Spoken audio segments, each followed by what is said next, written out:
From the dark depths of Pinhead's puzzle box, it's the IGN Digigods. So please welcome the kinkiest pair of sadomasochistic nightmares from another world, Wade Major and Mark Kaiser.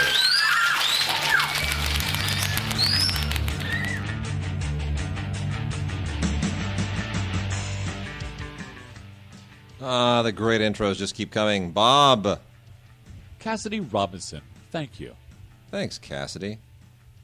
That's a Please tip. Thanks, Yes. Cass. What? Please tip, yes. Bob asked Cassidy to please tip, or asked us to tip Cassidy. I don't know which. Did I just tip that? I don't know. Did I just step on that joke? You did. That's okay. But It is what it is. That's how polished this show is. Exactly. Oh, yes. So, Oscar nominations out last week. Yeah, a bunch of surprises, but I think it was a rather fair bunch. Yeah, we I talked really about do. We had a nice little show, a little special show for Stupid for Movies, so it's all good. I have to say that I'm glad that Haley Steinfeld got nominated. I am too. Best little Jewish girl in the West. I'm glad that She's John terrific. Hawkes got nominated. Elated. Couldn't have happened to a nicer fowl. I don't know why David O. Russell got nominated. I guess it's a redemption. He came back. He made a passable film. Actors like it. God, that film seems overpraised. I'll tell you, the one thing I'm glad is that Mark Wahlberg did not get nominated for Best Actor. Yeah, that There's would have just been no way. catastrophic. I totally agree. Well, Mark, this is now February. February. You know what that means? You know what that means where DVDs are concerned, don't you? Oh, what it means not only DVDs, well, but just everywhere. in general, everywhere. It means it's Black History Month. yeah. That's right. Now, in the past, I got to say, we have really struggled. Black History Month is so wrongly exploited by a lot of the DVD companies. Usually, Black History Month means it's time to clear out the cabinet of all of those old Cuba Gooding Jr. movies that went straight to video. So you'll get, hey, celebrate Black History Month with Boat Trip. And then while you're at it, throw in Lilies of the Field for a little old Sidney Poitier. And it just feels so like, really? Somehow that doesn't seem to be in the spirit of what the whole thing was supposed to be. Yeah, but Boat Trip. Yeah, Boat Trip, whatever. But you know what? We actually have a great selection of stuff today. I mean, a terrific selection of stuff. Much of it from PBS, some re-releases and repackages and stuff. But really, everybody has kind of gotten in on this, I think in a very, very constructive way. So thanks to everybody kind of finally figuring out what it's all about, we can have a very, very interesting Black History Month on DVD. So let me start by congratulating First Run Features for a really smart move in taking 4 films from their Global Lens series, 4 films from really talented African filmmakers, and putting them into one single package. This is a 4-film package. And Global Lens is now releasing their own stuff, but several of their titles are still licensed to First Run Features. So they put Bunny Chow, Another Man's Garden, Hollow City, and The Night of Truth all into one 4-film package. And this is really great. Bunny Chow is probably the best film here. It was made in 2006 in South Africa, and it's a really, really cool film. I would also highly recommend Hollow City, which is in Portuguese, and that means it takes place in Angola, which is, where they speak Portuguese, which I didn't know. But that's set during the civil. It's kind of in the. It's about an orphan, and it's about the how you recover from the challenges of war. Night of Truth from Burkina Faso, Another Man's Garden from Mozambique. Really a terrific quartet of films. And then we also have Of Boys and Men with Robert Townsend in one of his most affecting performances, I think, ever. You wondered where's he been, Robert Townsend. Robert Townsend is a real actor, and he's not playing all those silly parts that he was playing for a long time after he really hit it. So he's in here with Angela Bassett, and this is a really good family film set in the west side of Chicago, and that I would say is highly recommended as well. I was surprised how good this was, and I'm frankly shocked that it didn't get any kind of serious release theatrically, because they could have done some business with that one. And then we got some titles here also from the America's Music Legacy line. This is released from Music Video Distributors. We've got Dixieland Jazz, Soul, and Blues, all of which are really good. But I have to say, not as good as the title that I'm going to mention right now. Mark?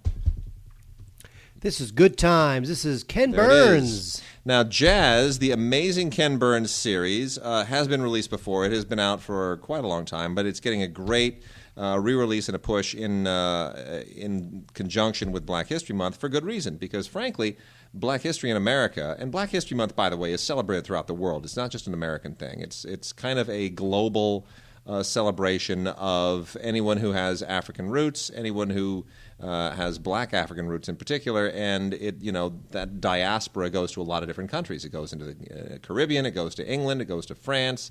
So it's celebrated everywhere. But in the United States, it has really a lot to do with Black history in America, and jazz that's the American art form that grew out of Black culture in America. And Ken Burns' documentary is one of the great all-time documentaries. It is massively epic. You could watch an episode a day for 27 years and still not get through it. Is that right? Yes, it is. It's a long documentary, but it's really good. I mean, you'll learn so much about it. It's terrific. And basically how it impacts everything, not just other forms of music, but how it is filtered into every aspect of American life. Cannot recommend it highly enough. This comes in a 10-disc slimline packaging in a 10-disc case. Really just, it fits on the shelf beautifully, and you want to leave it there and pull it out and watch it every once in a while. It'll make you feel wonderful. This is the great American musical art form, not country music.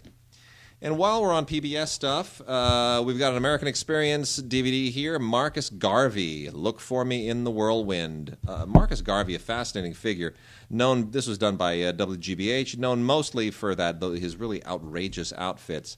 But this was part of the American Experience series and looks at this guy who was one of the fascinating kind of early civil rights figures. And, not civil rights in the way that we understand it sort of from the era of Martin Luther King, but this guy was a Jamaican by birth, and he came here as an immigrant and had some rather aggressive and odd ideas, but nevertheless, without him, there would be, he sowed the seeds for a lot of other ideas to come, and eventually the crazy stuff kind of got filtered out. But really a fascinating figure and an excellent, excellent documentary. So that one actually is Black history, as opposed to Boat Trip. Oh, I hit the mic. How about that? We haven't hit the mic for a while. Not for a while. We have become coordinated. Another excellent American Experience title here is The Murder of Emmett Till.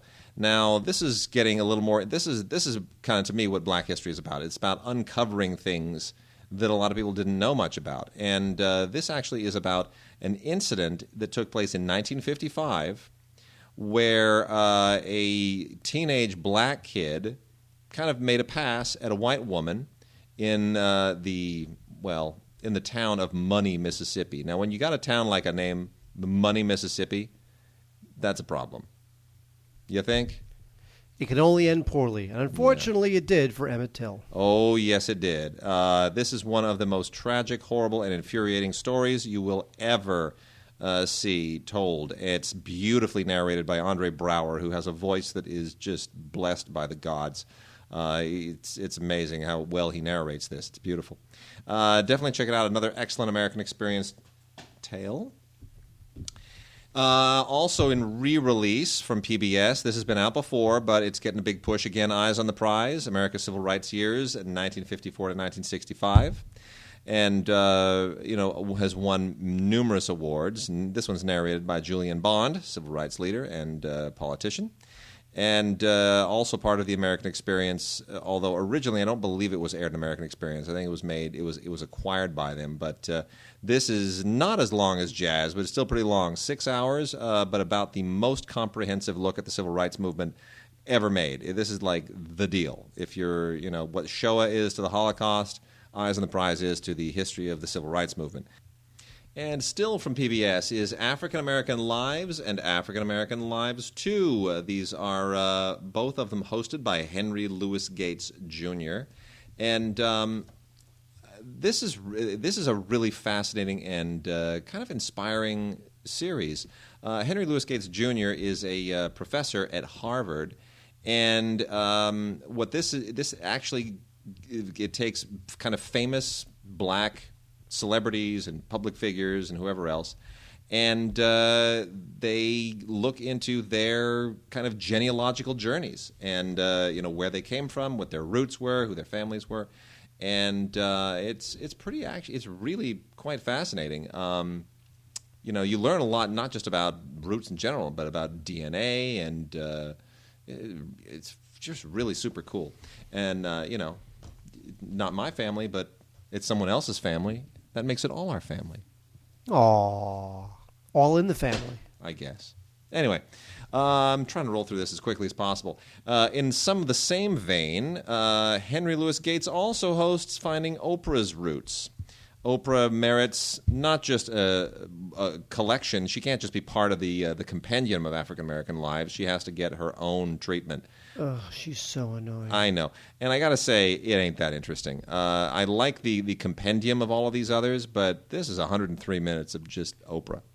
Now, granted, God, you know what? a lot of it is replicative. Replicative, is that even a word? I believe it is. Duplicative. Duplicative. A lot of it is duplicative of what's on the other two discs. This one, just feels a little bit too promotional of Oprah, as though I'm more special than everyone else. You realize that every issue of the Oprah magazine has her on the cover. Has her on the cover. That's my running joke whenever we go shopping.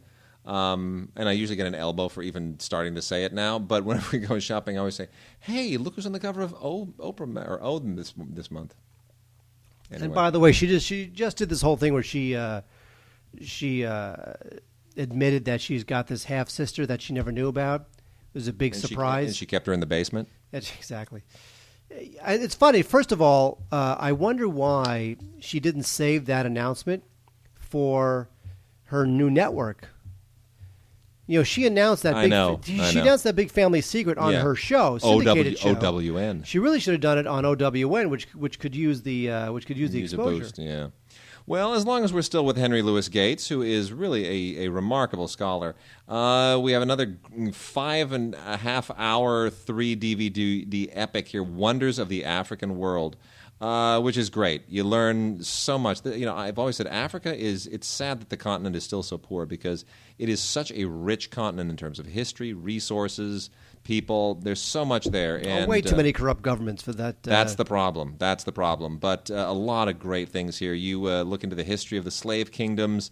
There's a terrific one here on Volume 3, The Road to Timbuktu, which is one of these famous cities that is in the now negligible nation of Mali, but it was once an amazing kind of hub for trade and commerce. Really fascinating.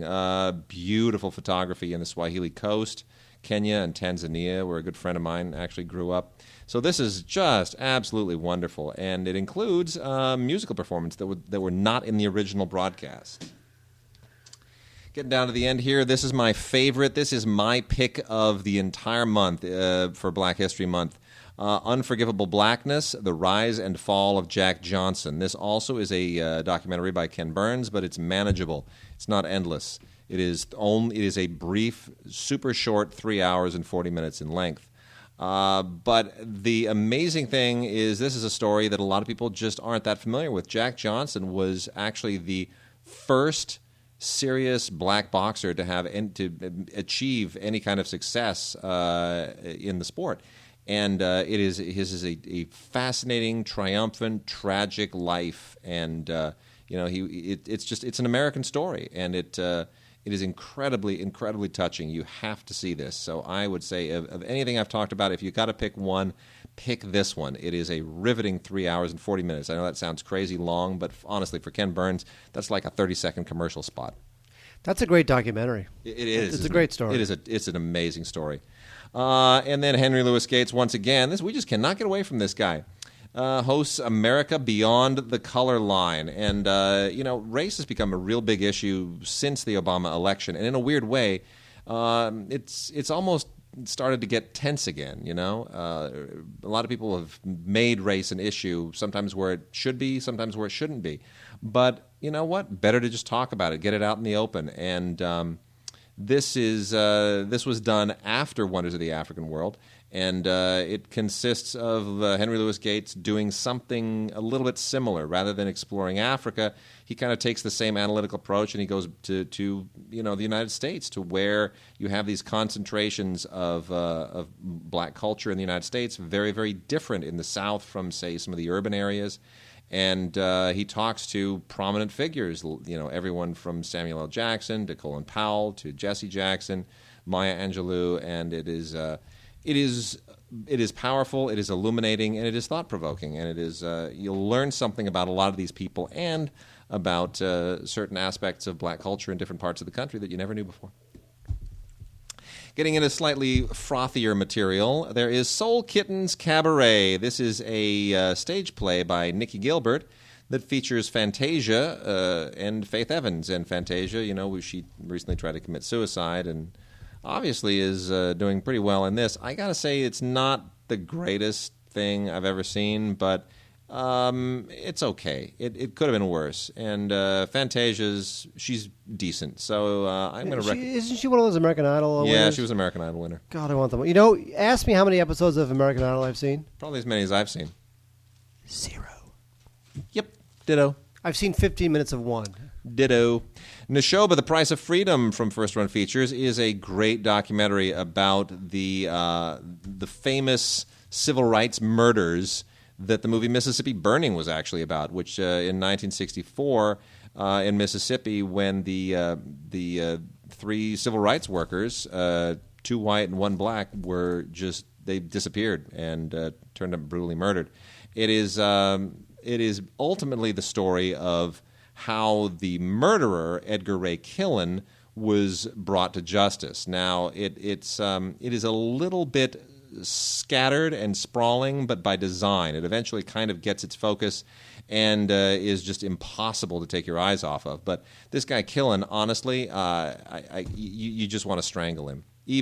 Sometimes old people, horrible young people who get old, you just go, you know what, they're old, leave them alone. They don't know what they're demented, they've lost it. This guy he gets worse. He is such a horrible old man. You just want to beat him with a pipe. Here's the problem with old really people. Do. Old people should be killed. Because here's what happens with old people. Old people don't care about anybody other than their grandchildren. I mean, literally, they will smoke in front of an 8-year-old. They will say whatever they want. I don't know if it's because they figure that they're dead soon, so who really cares? But they just become just unpleasant, grumbly, old, intolerable people. I'm telling you. Yeah, I know. I hear you. The Lena Baker story. You know what? I had never heard of Lena Baker. And it is just unbelievable. This is the only woman ever put to death by electric chair in Georgia. And the tragic part of it is she was pardoned like decades after the fact. It's not a happy ending.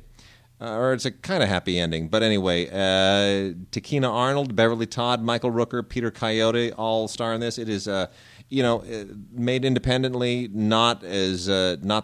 you feel like if they'd have had maybe another $1 million, they might have made it really, really hum. But that being said, Ralph Wilcox, who wrote and directed it, just does a real number on it. A very, very good job. And definitely check this out. This is a very, very important piece of history, quite well dramatized. I do definitely recommend that.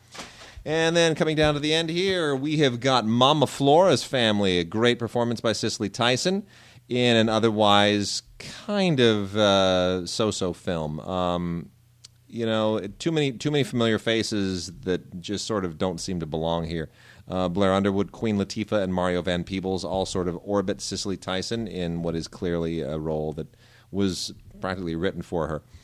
It's based on a novel that was co-written by Alex Haley. And it's kind of it's sort of a tour of a particular time and place in black history in the South through the life of this one woman, this very strong matriarchal figure. And, it could have been better, but Cicely Tyson is really just a lovely lady. My mother used to see her at the bank. Look, can I say something? Here are a couple of African-American performers. Yes. Who are not seen enough. Yeah. And I was thinking of this the other day. When I was watching this high-def live performance from Stevie Wonder. Stevie Wonder... Why were you doing that?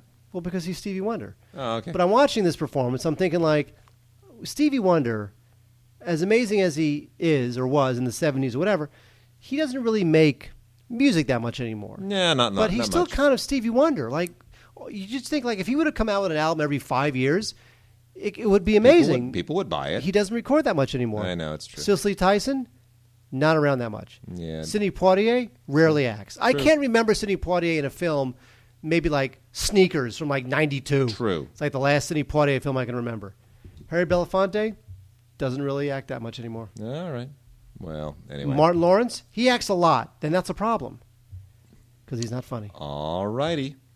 Well, here's something that is not necessarily about black history or even about the black experience in the United States, but White Wedding on Blu-ray. The Billy Idol song. No. This White Wedding is a film on Blu-ray from the wonderful people at Image, and it's an awful lot of fun. I really, really like it. It's a South African film, and it's about a particularly troublesome wedding because there's a giant 1,000-mile gap between the bride and the groom, and it's threatening to sabotage the whole wedding, and then there's all this other stuff that gets in the way. And I don't want to give any of it away because it's actually a lot of fun, very touching, and oftentimes incredibly funny. But it's, you know what? Usually movies about the chaos that precedes a wedding I find totally annoying. But this is really a lot of fun and very, very well written. So kudos to them. And then lastly, a movie I'm not that fond of, but I know some people are. So I'm going to put a little hoo-ha in for The Great Debaters with Denzel Washington and Forrest Whitaker, which, it was kind of a ho-hum movie, wasn't it? You know, it just was, and I love Denzel. I love Denzel Washington. I will watch that guy do anything Unbreakable, whatever the hell. This was his directing debut. Whatever the hell it is he's doing, I love it. This was his directing debut. It was his directing debut, and it was. It feels a little precious, doesn't it? Yeah, I mean, there was this, and Antoine Fisher was the other film that he directed. Oh, that's right. That was his directing debut. This is the second one. This is the second one. Right. And this gets very formulaic, and there's the big rousing thing at the end where, like, the teacher who was supposedly like 100 miles away somehow shows up to the debating hall. Yeah. It's okay. Oprah was a producer on this. Now I hate it even more. Yeah. Well, anyway, it's a little bit predictable and formulaic, and the usual. It's like a little bit of Dead Poets Society in it, but not in a good way.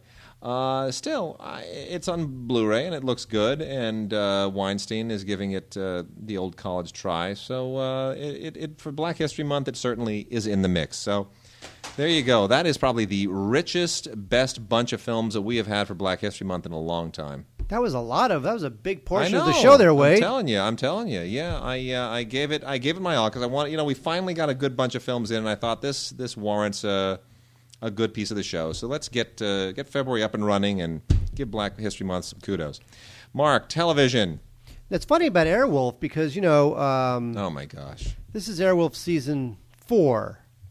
Now at this point, I guess Jan Michael Vincent's long gone at this point. Yeah. It's funny because I just rewatched the original Mechanic with Charles Bronson and Jan Michael Vincent in the Ben Foster role, or maybe it's Ben Foster in the Jan Michael Vincent role. And by the time season 4 comes with Airwolf, I mean, come on, dudes, it's over. 24 episodes. Yeah. Don't make me talk about this. Well, here's the thing. What I want to know is that you realize that there were 2 helicopter shows on television at once. Airwolf was only one of them. The other one, do you remember? It was Blue Thunder. They had a Blue Thunder show. There was a Blue Thunder TV show? Yeah. Based don't you on the remember movie? that? Yes. I did not know that. But it did not succeed because Airwolf stole its thunder. And now, you get that? And by the way, Jan Michael Vincent, what happened to that guy? Oh my God! Didn't he have an accident that ripped his face up or something? He was like a motorcyclist. I think he had a horrible motorcycle accident. Voyage to the Bottom of the Sea, Season 4, Volume 2. You know what? This is the end of the show. Thank goodness. I have friends who just love this show because, if you love Star Trek and if you love Lost in Space and all the rest of those cheesy... Lame. Yeah. Look, Star Trek's the only show from the era that's any good. All the Irwin Allen stuff blows. But I'll say this. Of all the Irwin Allen shows that blow, the one that blows the least is Voyage to the Bottom of the Sea. I don't like the sea as a place to have a science fiction show. Here's the I didn't problem. I didn't like Voyage to the Bottom of the Sea. I didn't like Sea Quest, whatever they called it. DSV? Lame. Okay. I kind of like that show. Here's the thing about Voyage to the Bottom of the Sea. Richard Basehart and David Hedison, very good actors, very good. They pick up quite nicely from the movie that starred Walter Pidgeon. But the problem with this series, and you really get it in spades in the episodes that are featured here, because this is anytime a show is on its last legs, they rely on basically rehashing the cheesiest episodes from earlier seasons. The only good thing on here are the cheesy TV commercials. The problem with this show is that every episode is basically the same. There's some kind of a threat. It's usually some kind of a subterranean creature or alien, which assumes the identity of CPO Sharkey, not the Don Rickles CPO Sharkey, but the CPO Sharkey on the show. And then somebody has to crawl around in the vents of the Seaview to get somewhere where they can rescue everybody. That's like every episode. There's always somebody crawling around in the air ducts. It's just ridiculous. It's just insane. Someone's always crawling in the air ducts. You love that show. Yeah. Glee Season 2, Volume 1. Glee is the show that all the hip kids love. And because they sing on every episode. It's a phenomenon. Look, it's a very crafty show because you get it skews young because it's about a Glee club. Mm-hmm. They update a bunch of older songs from the 80s, so you might get some older folks watching it. And you can take all these singers on tour to play these songs live. So it's a very crafty little show, this Glee. And anything that gets Jane Lynch work is okay with me. I agree completely. Special features include a bonus song, the making of the Rocky Horror Picture Show episode. Which is pretty great, I got to admit. That's one of the few I've actually seen, but that's really great. Glee at Comic-Con 2010. It's Glee. It's cute. I'm kind of creeped out by the whole fluid tossing motif that has come to define this thing. Yeah, it's a little... overused. Overused and potentially can be construed in... sexual ways. Yeah. Kind of, okay. And then lastly, for live-action television, yay, we got The Pacific on Blu-ray. Talked a little bit about the DVD of it last week, but the big question with The Pacific always is, this is a show they just shot the hell out of this thing on high def, but anyone who saw the original broadcast, you only saw it basically in 720. Probably 720i. It probably looked really nice, but how does that compare to seeing it in 1080p? Because if you want to see the Pacific in all of its incredible World War II beautifully photographed glory, the only way is to see it in Blu-ray. And I got to tell you, this thing is a stunner. This is just through the roof gorgeous. It's obviously some of it is shot better than other parts of it, because it is just one of those enormous, massive, epic achievements that can't possibly be equally consistent throughout. But when this thing hums, it really hums. It is the detail in every facet of this, especially the exterior stuff, the really epic stuff.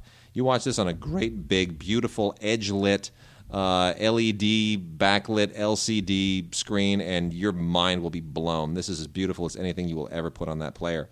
Also features really, really first-rate audio. The DTS HD audio is, again, like the visuals, through the roof. But this thing is 6.5 hours long, so you got to set aside some time to enjoy it. Set aside some time, but it is a good miniseries. Not great, not as good as Band of Brothers, but at this point, I say it's better shot. Wouldn't you? I would. Sure, why not? Oh, it's almost Valentine's Day, Wade. Aw. So we have a Charlie Brown Valentine. Fall in love with the Peanuts. We love the Peanuts. This is, they've been putting out a lot of Charlie Brown specials lately that are just kind of the average ones, like, Why Are You at the Bus Stop, Charlie Brown, and, Don't put your finger in that, Charlie Brown? Yeah, exactly. This one is okay. There's a special feature on this. It's a thing called Someday You'll Find Her, Charlie Brown, and so you get that, which is kind of nice. But look, it's cute. I wouldn't buy it unless you're a completist. This is definitely a cute little rental for your Valentine's Day party. Lovely. Some classic cartoon stuff comes in these two. Well, we got a couple of them here. Actually, two releases now from Warner Brothers. Looney Tunes Superstars is a new line with which they're trying to get away from the more completist collector's releases of the Looney Tunes shorts. And they just want to kind of give you a little taste of some of these characters. So they have character-themed Looney Tunes Superstars releases. The two that we have here are Tweety and Sylvester and Foghorn Leghorn, each one with 15 shorts. And that's not going to be the end of it. There will obviously be more Tweety and Sylvester, more Foghorn Leghorn, et cetera, et cetera. So Warner's is experimenting with something here to sort of make this more affordable, probably for the Walmart set. This Tweety and Sylvester release is called Feline Frenzy. You get it? Feline Frenzy? No.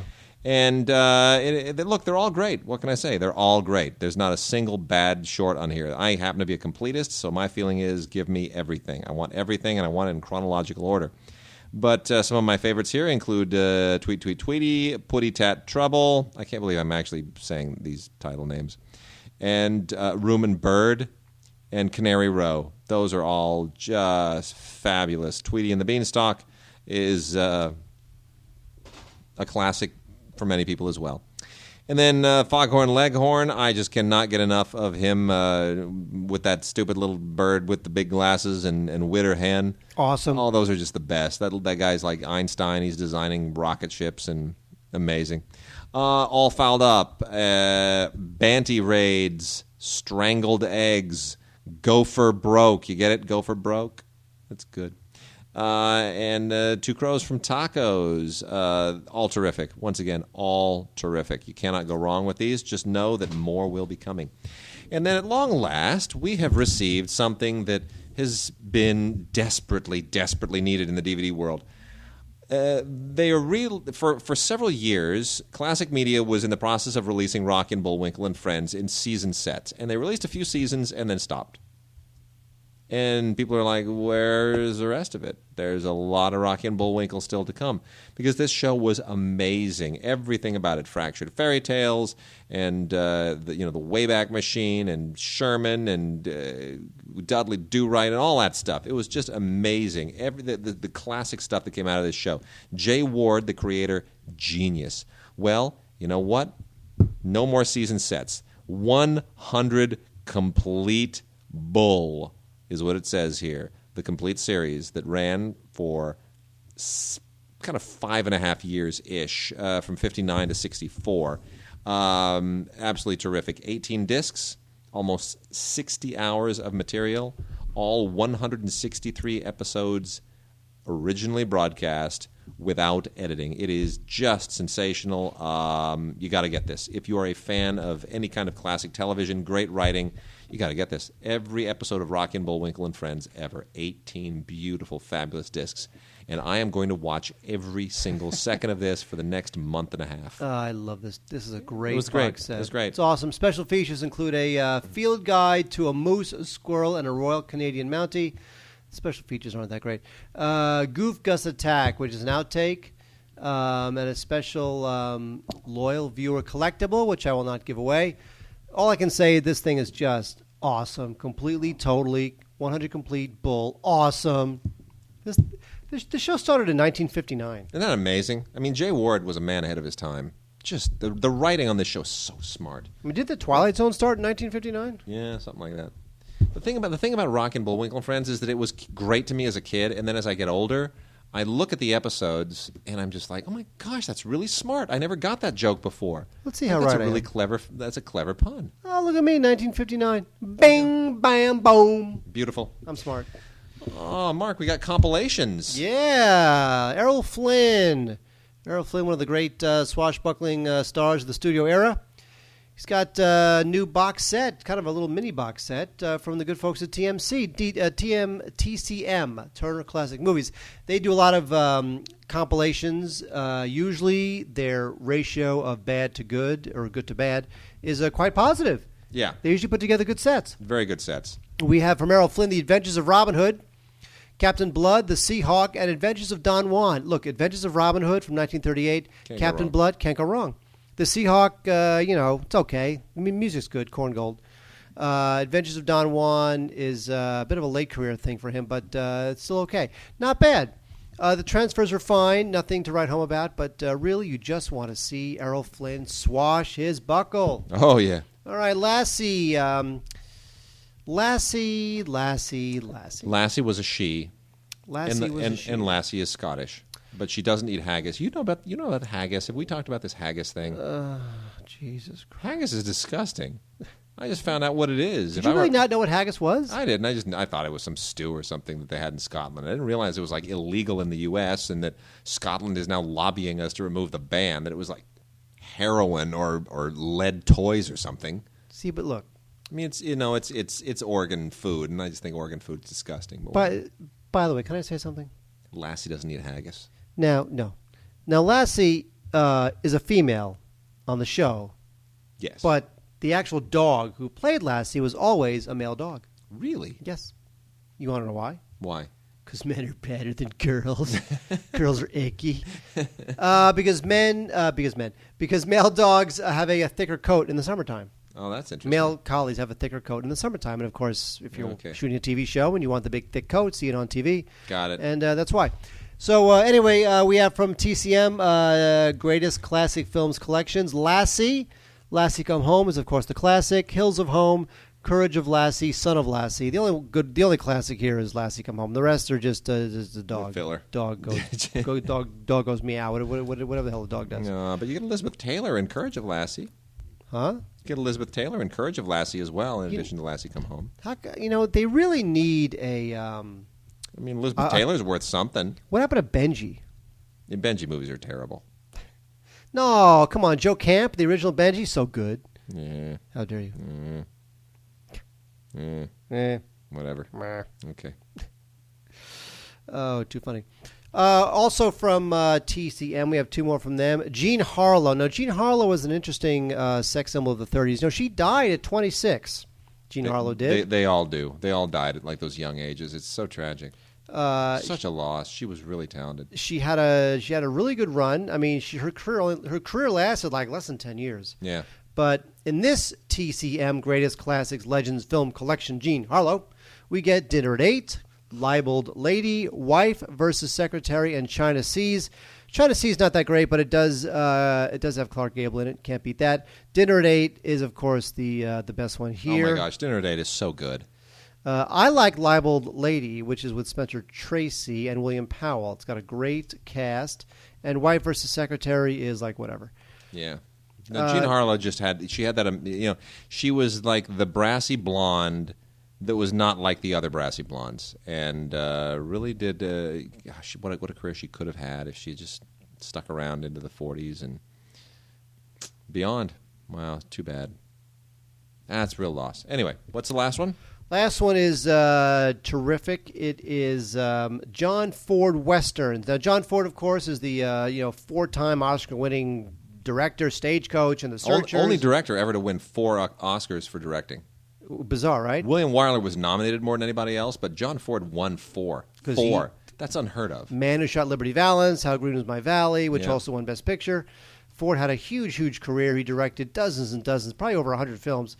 And here we get, from Turner Classic Movies, Greatest Classic Legends Film Collection Set, we get She Wore a Yellow Ribbon with John Wayne, Wagon Master, Cheyenne Autumn, and Three Godfathers.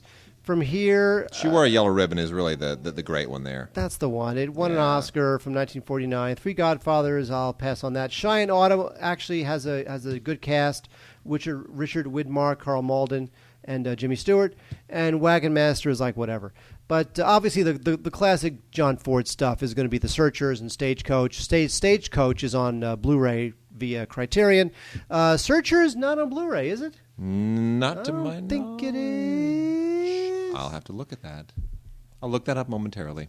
It may be, actually. It may be. I'm going to look right now. Yeah, go ahead, look that up. Roger Corman, we talked about a little bit on a segment we did on Stupid for Movies. It is on Blu-ray. Yes, I thought it was. Gosh, it's just keeping track of this stuff. It makes my brain hurt. Anyway, we talked about Roger Corman's Little Shop of Horrors, which you can watch on Hulu free streaming. That was something we mentioned recently on Stupid for Movies, which you can catch at stupidformovies.com. most Thursdays. We're not going to be on for a couple of weeks, but we'll be back in a couple of weeks on Thursday Pacific Time, 8 p.m., stupidformovies.com. But otherwise, Roger Corman's Cult Classics collection, which is ongoing from Shout Factory. It's really a great arrangement they made. You know, Corman has released a lot of his stuff multiple times and in terrible transfers. Finally got together with the people at Shout Factory who really, really know how to handle cult stuff and collector stuff and genre stuff. They really do a great job with everything, movies and television. And this has been a great ongoing series. We have 3 double features and 1 triple feature here. The triple feature is Sci-Fi Classics, which includes the amazingly hysterical Attack of the Crab Monsters, War of the Satellites, and Not of This Earth. And I'll tell you, War of the Satellites I'd never seen before. Not bad. Attack of the Crab Monsters, just priceless. And Not of This Earth, of course, is it's sort of a classic as well. So you should definitely check these out. The guy that we had talked about, Jonathan Hayes, who was the star of Little Shop of Horrors, is also in Not of This Earth and does a great job. And you even get some other Little Shop of Horrors people in Attack of the Crab Monsters. So everybody from all these other, and Dick Miller, of course, shows up all over the Corman oeuvre. But these are all really fun films, and Corman just has his mark all over these things. But Attack of the Crab Monsters, oh my gosh, what a great transfer, and what a hysterical movie. There's nothing crabby. Well, there's something kind of crabby about them. There's nothing monstery about them at all. And then, as long as we're on the subject of scary movies that are all kind of sort of Jaws ripoffs, or which at least don't even they're all shameless in sort of being Jaws and Piranha ripoffs. They don't even try. We have a double feature of Up from the Depths and Demon of Paradise. And, I mean, seriously, look, the marketing, Mark, look at the 2 one-sheets that they use on the cover. It's classic. like... It's classic. There's not even an attempt. It's like, we know, we're ripping off Jaws. Here we go. Wait, so you're saying that Roger Corman ripped off popular films by making no-budget versions of them. Correct. Interesting. Up from the Depths is just straight-up Jaws. It's so similar, there's no point in... Well, except for the fact that it's not very good. There's almost no point in even mentioning it. Now, mind you, not all of this stuff was done by Corman as a director. It was all done by Corman as a producer. Charles Griffith, who wrote Little Shop of Horrors and Bucket of Blood, directed Up from the Depths. That's fun. And then... Cirio Santiago produced and directed Demon of Paradise, which is just horrible. But it's kind of it's almost less a ripoff of Jaws than it is a ripoff of Creature from the Black Lagoon. But none of it is any good. It's that's kind of an embarrassing movie. And then the last 2 in this Corman bit, Crazy Mama with Cloris Leachman and The Lady in Red. This is all period gangster stuff. Now, The Lady in Red, of course, stars the remarkable Robert Conrad, once the star of The Wild Wild West on television, as Dillinger, and Pamela Sue Martin as the famous Lady in Red. And Cloris Leachman in Crazy Mama is just through the roof hysterical. Crazy Mama is about Melba Stokes, who goes off with her daughter Linda Pearl and basically become kind of a mother and daughter crime team after their little store is shut down. It's not a very good movie, but it's noteworthy only because of who directed it. You know who that was? Another one of those amazing Corman proteges. Oh yeah, it was McGee. No, Jonathan Demme. Really? Yeah, Jonathan Demme, who wrote all those women in prison films for Corman as well. Amazing. Anyway, Lady in Red was directed by Louis Teague, who would go on to do the amazing Oscar-winning Alligator. Wait a minute, that didn't win any Oscars. All right, wait, seriously. Are there any new movies? The last one is, as long as we're on the female gangster thing, Big Bad Mama and Big Bad Mama 2, both with Angie Dickinson. I'm not a huge fan of these movies. Some people love them. But Angie Dickinson is always worth a look, especially when she was in her prime. So, you might want to check these out. Jim Wynorski, who directed Big Bad Mama 2, went on to be kind of a culty guy. All right, Mark, do that and then do. There's got to be something good. Yeah, well, there are some good things. We got some good foreign stuff right here. Let's move into this. Thank you. You're welcome. Hold on. Try and do you a favor, folks. Wade's going to talk about junk for the next 8 minutes. He's going to. He just literally just puts his hand on a pile of DVDs and just starts talking. I want to delay some things because we have a giveaway this week, Mark. At the end, you finally say, I didn't even know that. I know you didn't know that. We'll say it now. We have a giveaway. Oh, my God. And the giveaway is in conjunction with a film that we both loved this last year. Mark? Yes. We're fans of Let Me In, aren't we? We are. We like that movie a lot. It's out on Blu-ray and DVD this week. Let Me In, of course, the remake by our good friend Matt Reeves of the Swedish film Let the Right One In, which is one of the most, both of them really totally work in their own way. And the Blu-ray is really spectacular. I got to tell you, really spectacular, and love the commentary by Matt. He goes into all of the details about separating it from the original, and how he wanted to really treat it right. It's a good commentary. Matt is a terrific talker and does a great job here. You really should only think about getting this on Blu-ray.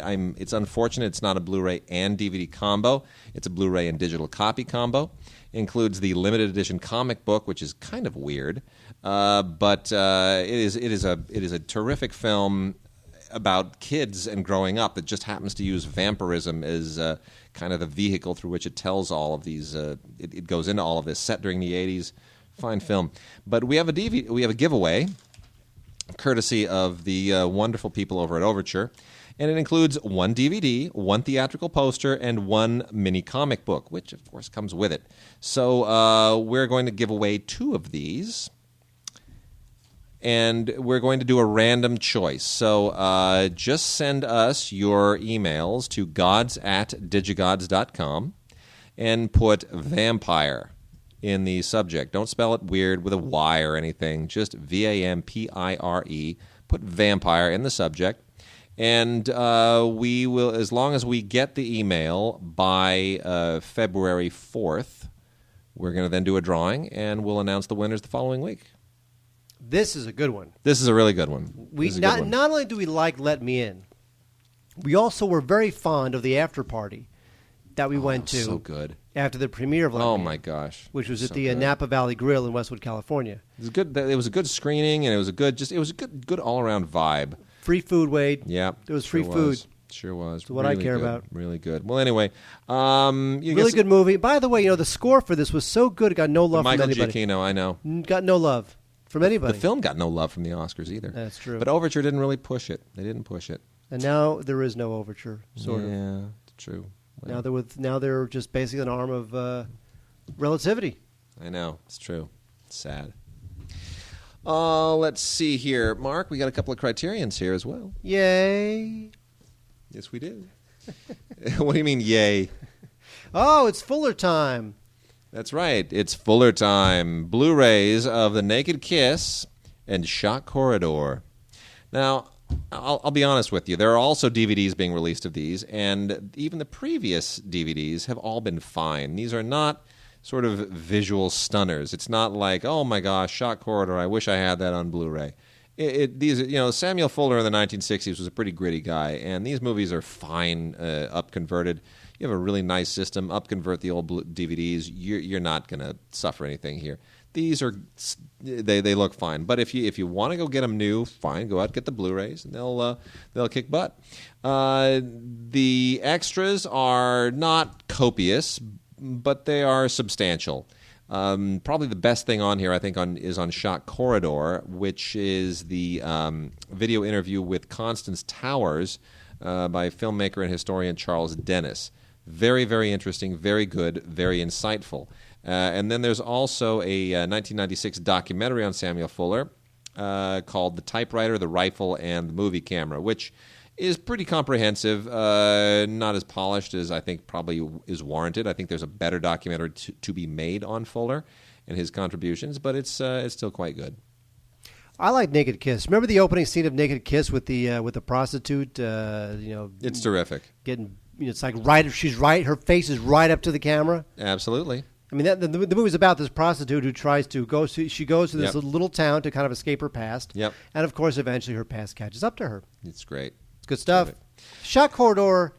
I mean, it's got a great setup where you get a guy who investigates a crime by It's the un-noir, is what I would call It it. was beautiful. This guy investigates a crime by actually having himself committed Yeah. to a mental hospital, and of course, all sorts of crazy stuff happens. Yeah. Shot Corridor, I like, but I really like Naked Kiss. You on Naked Kiss, you get some interviews with Fuller from these French television series, 2 different series, and an excerpt from a 1983 episode of the South Bank Show, which is a British series that's dedicated to Fuller, but it's not an interview with him per se. And then also some more Constance Towers stuff, but the better stuff with Constance Towers is, of course, on Shot Corridor. And Mark, Monsters. Did you see Monsters? Let me see. I did see Monsters. It's actually quite clever. It is. More clever than it has any right to be. Monsters was a bit of a thing at the LA Film Festival last year, and it sort of was trying to kind of play off the success of District 9, which was the same kind of thing where you get a human interest story with special effects monsters that has it's basically a social allegory.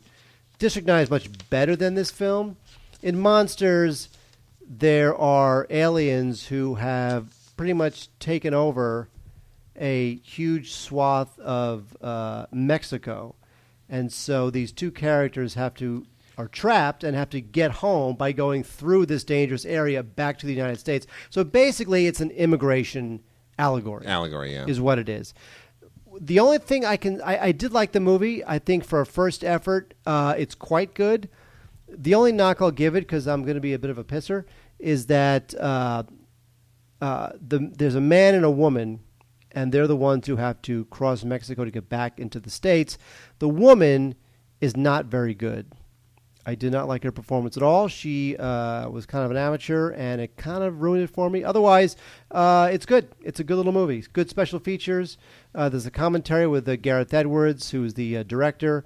And, it's good stuff. There's a New York Comic-Con discussion with Gareth Edwards and interview with the actors. And it's good stuff. Monsters is an interesting film. You should go ahead and rent that. It is a clever film. I mean, there's a lot of very clever... they didn't have a lot of money to make it, so they find some very interesting filmmaking shortcuts that I always admire in films like that. Speaking of, this movie Adventures of Power was something of a Sundance hit, and I want to give a little boost to it because this thing is really unbelievably funny. Not just because you have Michael McKean and Jane Lynch in it, who are always funny, but the whole concept of this thing is bizarre and weird. It's almost Forrest Gumpian in its bizarreness and its excesses, even beyond that.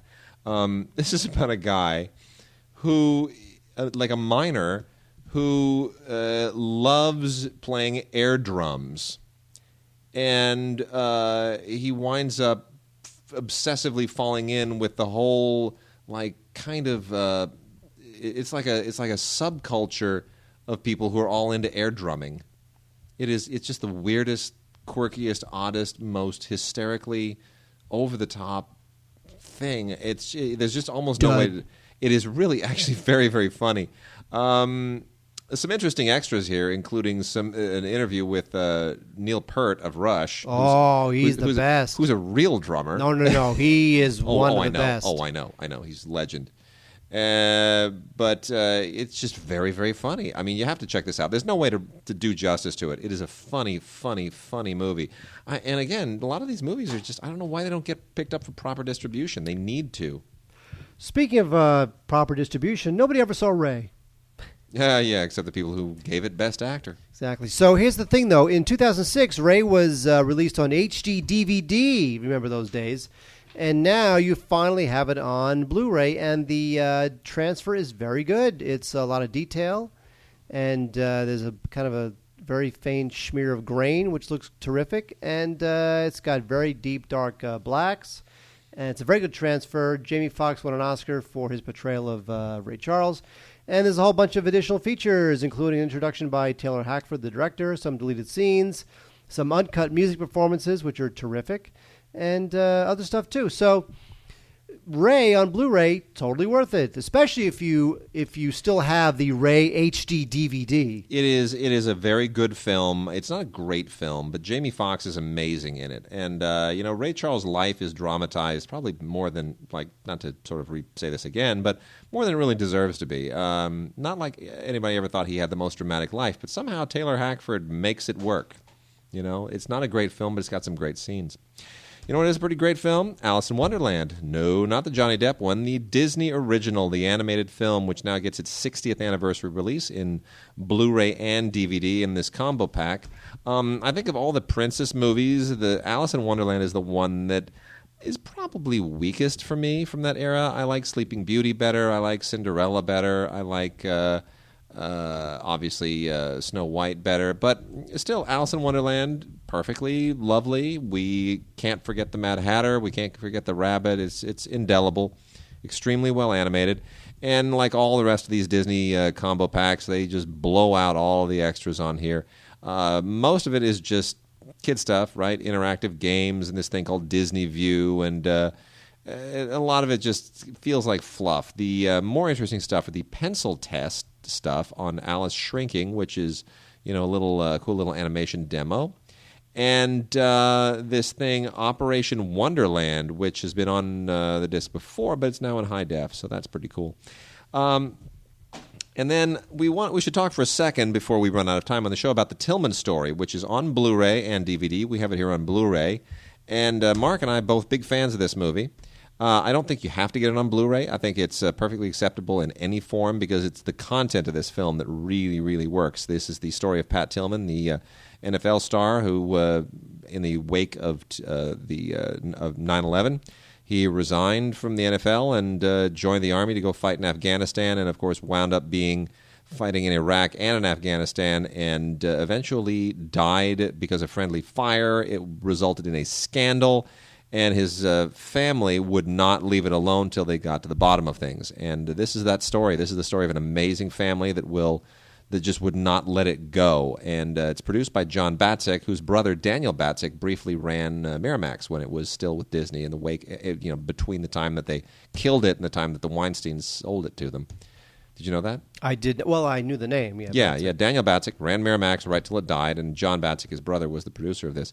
Terrific film, amazing film, powerful film, needs to be seen. Did not get an Oscar nomination. Mark? That is bizarre. Isn't it? My We God. thought this would win. I know. And it didn't even get a nomination. We actually had this pegged to win the Yeah. Oscar. Now, I guess Restrepo took its spot.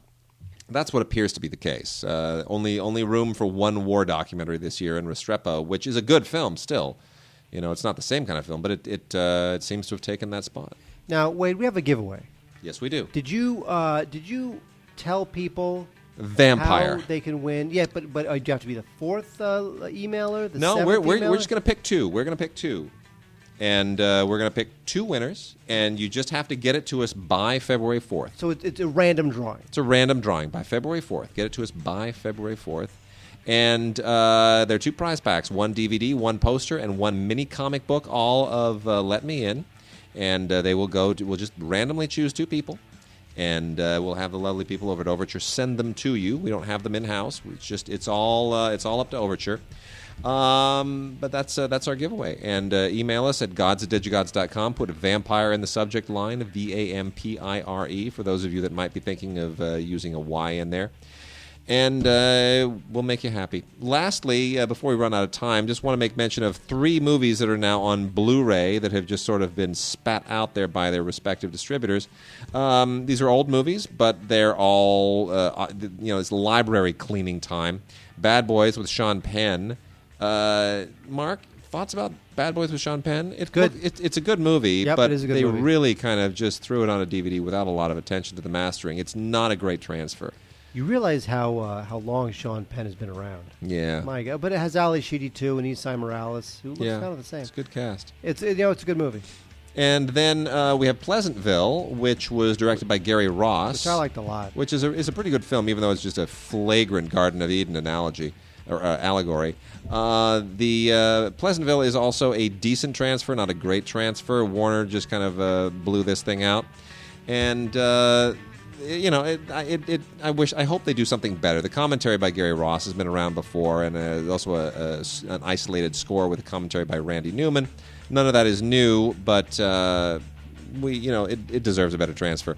And then, as about as good a transfer as you're ever going to get is You've Got Mail, which of course was previously done as two previous films. There was Ernst Lubitsch's Shop Around the Corner from 1940, later remade as In the Good Old Summertime, which had Judy Garland and Van Johnson. And we get it for the AOL email age in You've Got Mail. Cute, Tom Hanks, Meg Ryan. Not a great film, but perfectly acceptable on a very rudimentary Nora Ephron level, if you know what to expect there. And with that, we are done. Come visit us at digigods.com and stupidformovies.com. See you next week.